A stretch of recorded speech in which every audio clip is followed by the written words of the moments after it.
Bonjour Marine Le Pen. Bonjour. Merci de nous recevoir. On va commencer avec une question sur l'actualité récente. Pensez-vous que l'affaire Cahuzac vient confirmer le vieux slogan de votre père, un pour tous, tous pourris? Oh, pas tous, mais presque, on pourrait dire. C'est vrai que je pense que l'affaire Cahuzac est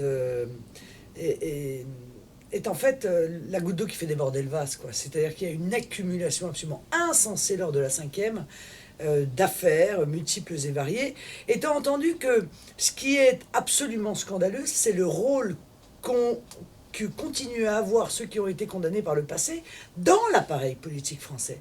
Parce qu'après tout, on peut très bien se dire, bon, personne n'est à l'abri, effectivement, d'une brebis galeuse, bon, d'accord. Mais le problème, c'est que lorsque l'on regarde au plus haut niveau de l'État, je veux dire, Hérault condamné, Désir condamné, Juppé condamné, tous ces gens-là sont encore en poste, sont encore en place. Bon. Et moi, quand souvent on me renvoie la figure, oui, Jean-Marie Chevalier, etc., lui aussi, il a été condamné. Oui, mais Jean-Marie Chevalier, je le mettrais pas comme Premier ministre. Vous voyez, c'est la seule différence probablement qui existe.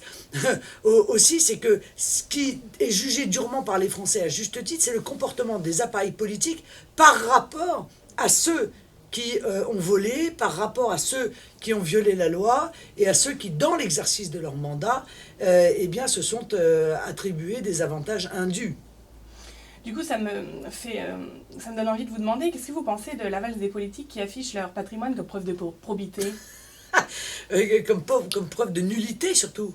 Parce que, excusez-moi, mais moi je suis, en me mettant dans la peau de l'électeur de base, je me dis que ces gens qui ont 30 ans de carrière politique derrière eux, qui ont été ministres, qui ont été premiers ministres, qui ont gagné 15 000 ou 20 000 euros par mois, et qui arrivent en disant, ah bah j'ai une vieille R5, j'ai une maison toute pourrie, au fin fond de la Cambrousse, etc. Je me dis que je ne leur confierai pas la direction de la France. Parce que ça veut dire qu'ils n'ont pas géré en bon père de famille leur propre patrimoine, et s'ils ne l'ont pas fait, on ne voit pas pourquoi ils auraient la compétence pour gérer en bon père de famille la France. Quand je vois ça, je me dis qu'il ne faut pas s'étonner qu'on ait 1800 milliards d'euros de dette. Hein. Selon vous, du coup, quelle serait la solution pour sortir de ce qui ressemble de plus en plus à une crise de régime? Ah, la solution, c'est la dissolution. Voilà, la solution, c'est de revenir au peuple. À un moment donné, pour sortir par le haut et pour vider l'abcès, je veux dire, de cette perte de confiance, non seulement d'ailleurs à l'égard des hommes, mais à l'égard aussi de la politique économique et sociale qui est menée, il faut à l'évidence, à mon sens, une dissolution et une démission du gouvernement et une dissolution de l'Assemblée nationale. Et puis, il faut mettre en place des procédures qui sont des procédures mises en œuvre dans énormément de pays du monde. Il faut qu'il y ait une enquête préalable pour toutes les nominations de hauts fonctionnaires et de ministres qui visent à vérifier aussi leur parcours professionnel pour y détecter ce qui pourrait apparaître comme des conflits d'intérêts, car c'est ça peut-être l'aspect dont on parle le moins et qui est pourtant un des aspects probablement les plus intéressants. Et puis sur l'évasion fiscale, écoutez, c'est simple, il n'y a qu'à remettre des frontières. Voilà des gens qui abordent les conséquences des causes qu'ils adorent. Ils ont voulu faire disparaître les frontières et aujourd'hui, ils réclament des contrôles aux frontières. Ils sont pour la mondialisation, mais ils ne supportent pas la mondialisation financière, ou ils font mine de ne pas la supporter. Mais l'une est la conséquence de l'autre. Par conséquent, il faut rétablir des frontières, non seulement pour surveiller les flux migratoires, pour surveiller les flux commerciaux, hein, pour éviter la concurrence internationale déloyale, mais également pour surveiller les flux de capitaux. Récemment, François Hollande a évoqué la possibilité d'un référendum sur la moralisation, comme si les Français étaient divisés sur le fait de savoir s'ils veulent être gouvernés par des gens honnêtes. Mais en même temps, il refuse un référendum sur l'ouverture du mariage et de l'adoption aux couples homosexuels et n'a pas hésité à cautionner dans le même temps le mépris du choix français sur le traité constitutionnel européen. Face à un essoufflement évident et de la démocratie représentative, ne pensez-vous pas que l'utilisation accrue et rénovée du référendum, et notamment du référendum d'initiative populaire, serait un moyen de rénover la démocratie? Alors non seulement je suis très pour le référendum d'initiative populaire, qui est dans le programme du Front depuis extrêmement longtemps, mais j'en profite pour dénoncer le cynisme et l'hypocrisie de l'UMP sur ce sujet. Parce qu'aujourd'hui, ils réclament un référendum d'initiative populaire, mais le référendum qu'ils ont mis en œuvre, eux, est un référendum qui n'a rien d'un référendum d'initiative populaire. C'est un référendum qui est sous tutelle, en réalité, d'une part très importante des députés qui doivent donner leur accord pour que le référendum soit organisé. C'est donc l'inverse du référendum d'initiative populaire. Bon, ça c'est la première chose. Deuxièmement, moi j'entends François Hollande et Harlem Désir réclamer un référendum. Mais le référendum, on le réclame quand on est dans l'opposition, pas quand on est dans la majorité. On n'a pas besoin de référendum pour faire passer une loi quand on est dans la majorité. Il suffit de faire voter la loi par sa propre majorité. Ça n'a donc aucun sens. Bon, et il est évident que ce référendum sur la moralisation de la vie publique est une vaste blague. Bon, on va pas dire non, non, nous on veut effectivement des voleurs, voilà, des détourneurs d'argent public, on veut surtout pas qu'il y ait de la morale dans la vie publique. Bon, c'est un moyen de noyer le poisson. Vous savez, avant on disait que quand on voulait enterrer un problème, on créait une haute autorité ou un haut commissariat. Aujourd'hui, quand on veut enterrer un problème, quand on est au gouvernement, on demande ou on envisage ou on propose un référendum. Parlant de démocratie directe, vous avez justement récemment proposé un référendum sur la sortie de l'Union européenne à la suite de David Cameron. Quelle serait la question précise que vous aimeriez poser aux Français? Voulez-vous rester dans l'Union européenne? Établissez-vous une distinction alors entre Europe et Union européenne? Bien sûr. Bah, c'est exactement la même différence qui existe entre les nations qui constituaient à leur corps défendant l'Union soviétique et l'Union soviétique. Voilà, je pense que l'Union européenne est une organisation supranationale totalitaire et par conséquent, il faut maintenant se poser la question de l'effondrement du mur de Bruxelles. Et je fais tout ce qui est en mon pouvoir pour taper dans ce mur de Bruxelles pour qu'il tombe au même titre que le mur de Berlin. Ce qui veut dire que, encore une fois, j'ai dit sauf d'ailleurs, je réclamerai moi la sortie de l'Union, sauf à ce qu'il y ait des modifications absolument radicales sur des sujets qui m'apparaissent essentiels, le retour de la souveraineté du droit national, de la primauté du droit national sur le droit européen, la maîtrise, le retour à une monnaie nationale, et donc à une gestion réelle de l'économie, y compris d'ailleurs avec le retour de la souveraineté budgétaire, le retour de la maîtrise de nos frontières, car si j'ai fixé ce référendum en janvier 2014, c'est pas par hasard, c'est aussi parce qu'en janvier 2014, la Bulgarie et la Roumanie sont censées entrer de plein droit dans l'Union européenne, entrer dans Schengen, et donc on risque de voir, après tout, les 7 à 12 millions de Roms, de Roumanie, de Bulgarie et d'autres pays d'Europe de l'Est venir s'installer parfaitement librement en France et profiter des avantages que la classe politique leur accorde. En cas de oui à votre référendum, si les Français disent oui à la sortie de l'Union européenne, comment imaginez-vous la suite? Pour être plus clair, votre projet se situe-t-il dans une optique anti-européenne ou plutôt dans un schéma qu'on pourrait qualifier d'alter-européen? Oui, c'est ça, c'est un schéma alter-européen. Si ce terme vous plaît, ça pourrait être à peu près ça. La réalité, c'est que nous sommes européens. Nous sommes attachés aux relations entre les nations européennes. Nous pensons que nous avons la possibilité de faire de grandes choses. Nous l'avons d'ailleurs démontré par le passé. Je veux dire, Airbus, Ariane étaient des projets internationaux, au sens propre du terme. Bon, ce que nous voulons, en revanche, c'est que chacun conserve son identité, conserve sa spécificité et conserve surtout sa liberté. Chacun des peuples constituant l'Europe et doit pouvoir être capable de déterminer quelle est la politique qu'il veut se voir appliquer, tout en restant italien pour les Italiens, français pour les Français, anglais pour les Anglais, etc., etc. Donc, le travail que je fais aujourd'hui autour de l'Alliance européenne des libertés est un travail de reconstruction de l'Europe. C'est-à-dire que j'anticipe l'effondrement de l'Union soviétique européenne et je réfléchis d'ores et déjà à quelle Europe nous allons ensemble construire pour demain. C'est un vieux slogan qui avait été celui du Front National lors d'élections européennes il y a maintenant déjà 10 ou 15 ans, qui était l'Europe d'accord, la France d'abord. Pensez-vous que l'avenir de l'Europe puisse se situer dans un partenariat renforcé avec la Russie? Si oui, dans quel domaine? Oui, je plaide pour cela depuis bien longtemps. Je pense que la Russie est l'allié naturel de l'Europe.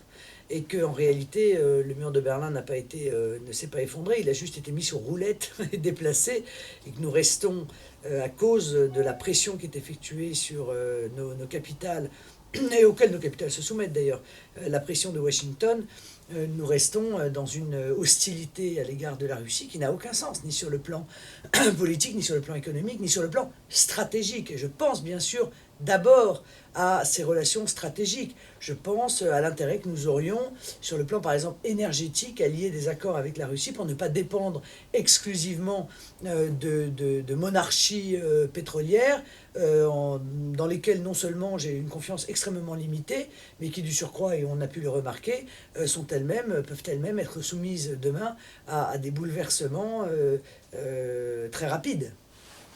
Vous évoquez donc une sortie de l'Union européenne. Que penseriez-vous d'une sortie de l'OTAN ? N'est-il pas lieu justement de favoriser un accord de défense européen ? Oui, mais je suis pour la sortie du commandement intégré de l'OTAN. Je l'ai réclamé pendant la campagne présidentielle. Cette intégration n'a plus aucun sens, si ce n'est effectivement marquer à nouveau notre soumission à l'égard de la politique qui est menée par les États-Unis. Parlons un peu des municipales, si vous le voulez bien. Considérez-vous les élections municipales comme un enjeu important pour l'implantation et la crédibilité du Front National et du Rassemblement Bleu Marine ? Essentiel. Essentiel parce que je pense que d'abord les Français ont besoin de nous connaître, de nous voir, et de nous voir au quotidien, de nous voir dans leur vie quotidienne, et pas seulement dans la lucarne que représente la télévision. Parce que je pense que pour nos militants, s'investir dans des conseils municipaux, c'est aussi toucher du doigt et se donner l'obligation de répondre aux difficultés quotidiennes de nos compatriotes, d'apporter leur imagination, d'apporter leur volonté, de porter leurs convictions. Parce que je pense que c'est une formation fantastique. Quand on a été conseiller municipal d'opposition, on peut tout être. Tout être. Parce que c'est probablement le mandat le plus difficile. Et en même temps, les processus démocratiques sont très semblables dans un conseil municipal de ce qu'ils sont, par exemple, à l'Assemblée nationale. Hein. Et puis c'est aussi une manière pour le Front National d'apporter des preuves. Parce qu'après tout, il y a beaucoup de Français, je peux les comprendre, moi, qui disent « Oui, c'est vrai, ça a l'air bien, on est d'accord avec ce qu'ils disent, mais est-ce qu'ils vont être capables ?» Voilà. Et montrer qu'on est capable, c'est aussi montrer qu'on est des bons conseillers municipaux, y compris d'opposition. Moi, je crois pouvoir vous dire que c'est parce que nous avons été de remarquables conseillers municipaux d'opposition à Hénin-Beaumont que nous allons gagner la ville. Parce que nous avons apporté à la population la preuve de nos capacités, la preuve de notre courage, la preuve de notre technicité aussi quand il est nécessaire de l'être, et il est parfois nécessaire de l'être aussi. Et donc ce sont les fondations en quelque sorte de nos victoires futures. Vous n'imaginez pas ne pas remporter la mairie d'Hénin-Beaumont ? Non, j'imagine pas, non. Vous avez évoqué des accords envisageables avec certains UMP, divers droite et même pourquoi pas divers gauche. De quelle manière cela pourrait-il se mettre en place ? Des listes communes ? Des accords de fusion de second tour ? Je pense que toutes les possibilités sont ouvertes. Moi, ce que je vais faire, c'est proposer une charte avec des points qui nous apparaissent incontournables. Je pense à l'arrêt de l'augmentation des impôts locaux, je pense à l'arrêt des subventions aux associations communautaristes. Et sur ces points-là, si un certain nombre de candidats de bonne foi, moi je ne me prive pas de la possibilité de juger de leur parcours aussi, de leur légitimité, de leur sincérité, de leur honnêteté. Si ils réclament la possibilité de faire des listes communes, nous l'envisagerons devant la commission d'investiture, mais il y a aussi la possibilité de pouvoir fusionner des listes entre les deux tours pour faire barrage à des gens qui nous apparaissent profondément néfastes pour la vie des habitants de telle ou telle commune. Cette charte dont vous parlez, elle existe déjà ? Vous pouvez nous en parler un peu plus ? Non, elle va intervenir, elle va faire l'objet d'une discussion dans les instances du Front National. Nous sommes à 1 an des municipales, je veux dire, nous sommes partis très tôt. Demain, on a déjà investi 350 têtes de liste, mais il faut quand même, il faut savoir aussi de temps en temps prendre son temps. Il serait dommage que nous lancions une charte comme ça, un peu dans le désert, parce que en face, personne n'est en condition, je veux dire, d'envisager eux-mêmes des candidatures. C'est un outil de travail. Oui, bien sûr, c'est un outil de travail. Cette logique de rassemblement s'adresse-t-elle aussi à d'autres militants du camp antimondialiste ? Je pense par exemple à certains écologistes indépendants, ou alors à des personnalités issues des rangs identitaires ou animant des associations patriotiques locales ? Éventuellement, pourquoi pas. Encore une fois, ce sera au Front National de déterminer après quels sont les points de rupture et les points de convergence. Je pense que, si vous voulez, les municipales, c'est quelque chose de particulier. Bon, on peut très bien avoir des désaccords profonds sur le plan de la politique nationale et notamment sur le plan européen. Et le moins qu'on puisse dire, c'est qu'on en a beaucoup avec différents partis politiques, dont d'ailleurs, il faut bien le dire, les identitaires, avec lesquels on a sur ces sujets de l'Europe une vision très différente, autant on peut, encore une fois, se mettre d'accord sur des plateformes électorales municipales, parce qu'on ne se pose pas la question de l'Union européenne dans le cadre d'une municipalité, si vous voulez. Dans le cadre d'une municipalité, l'impôt, les associations, encore une fois, communautaristes subventionnées, etc., c'est vraiment de l'intérêt communal et c'est très éloigné des grandes problématiques qui sont celles de la politique nationale, en fait. Vous parlez de divergence de point de vue sur l'Europe. Néanmoins, vous nous avez dit plus haut que vous êtes d'accord qu'il y a une différence entre l'Union européenne et l'Europe. Oui. Oui, bien sûr. Mais si vous voulez, moi, ce que je conteste formellement, ce sont ce avec quoi je suis totalement en désaccord, ce sont les conclusions que j'ai pu lire lors d'un congrès des identitaires, dans lequel on nous explique que, en fait, l'Union européenne, que la nation est un processus, est un concept dépassé, quoi.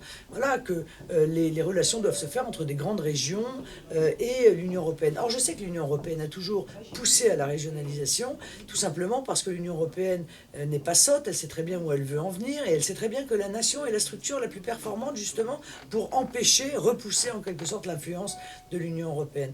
Alors ça, c'est une vraie réflexion, ça nécessite d'ailleurs éventuellement que ça fasse l'objet de débats, mais on a vu nos divergences dans le cadre du référendum en Alsace. Je veux dire, moi je considère que croire une demi-seconde que les élus alsaciens voulaient fusionner les départements avec la région pour faire des économies et pour avoir un processus rationaliste, c'est être d'une grande naïveté, car les élus et surtout ceux-là, imaginez-vous bien, vont pas se tirer une balle dans le pied. Bon, or je sais que l'Union européenne pousse à cela, comme elle a, si vous voulez, parce qu'elle veut appliquer en quelque sorte la logique des Länder allemands. Donc moi je réitère clairement que le Front National considère que l'organisation territoriale s'effectue sur 3 piliers, la commune, le département et la nation. Et donc je serai toujours en désaccord avec ceux qui considèrent que les 3 piliers doivent être l'intercommunalité, la région et l'Europe.